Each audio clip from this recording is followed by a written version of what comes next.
కోట్లాది మంది హిందువుల ఆరాధ్య దైవం తిరుమల శ్రీవారి లడ్డూ ప్రసాదం కల్తీ వ్యవహారంపై సర్వత్రా ఆందోళన వ్యక్తమవుతోంది.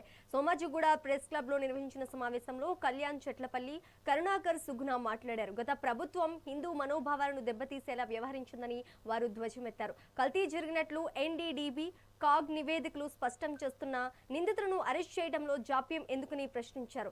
సిట్ నివేదికలు అయోమయంగా ఉన్నాయని, ఈ అంశాన్ని రాజకీయ క్రీడగా మార్చకుండా అసలైన దోషులను శిక్షించాలని ప్రభుత్వాన్ని డిమాండ్ చేశారు.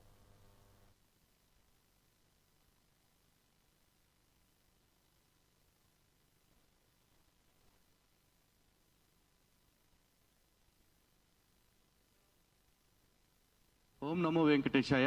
ఈరోజు ఆంధ్రప్రదేశ్ రాష్ట్రంలో తిరుమల తిరుపతి దేవస్థానంలోని లడ్డు కల్తీ నెయ్యికి సంబంధించిన వ్యవహారం బాగా రాజుకుంటుందండి. అయితే ఈ వ్యవహారాన్ని ఏదో ఒక రెండు రాజకీయ పార్టీల వ్యవహారంలాగా భావిస్తూ ఈ రెండు రాజకీయ పార్టీలు కూడా విమర్శ ప్రతివిమర్శ అంటూ వెళ్తూ ఉన్నాయి.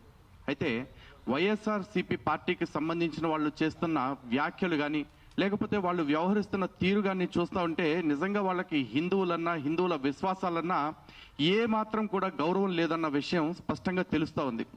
ఈ తిరుమల లడ్డు కల్తీ నెయ్యి వ్యవహారం ఏదైతే ఉందో దాన్ని పూర్తిగా ఒక రాజకీయపరమైన అంశంగా మార్చి చూపిస్తూ అసలు ఎన్డీడీపీ ఇచ్చిన రిపోర్టుని పక్కన పడేసి సిబిఐ వేసిన ఛార్జ్షీట్ ఏదైతే ఉందో దాన్ని మాత్రమే మాట్లాడుతూ ఇక్కడ జంతు కొవ్వు కలవలేదు అన్న ఒకే ఒక పాయింట్ని మాట్లాడుతూ వాళ్ళు ఇష్యూని డైవర్ట్ చేసే ప్రయత్నం చేస్తూ ఉన్నారు.